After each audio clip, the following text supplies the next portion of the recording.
Today we will be installing a shallow well pump. This one's called a Drummond.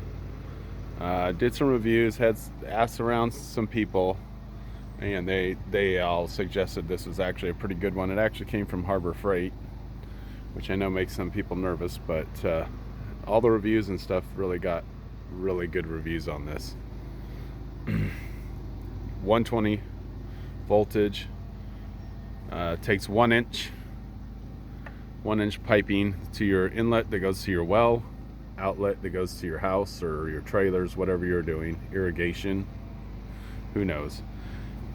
The bladder is supposed to come with 25 pounds of pressure in it, but it doesn't appear that it has it, so I'm gonna probably have to add some air, unfortunately, and I didn't bring anything to do that.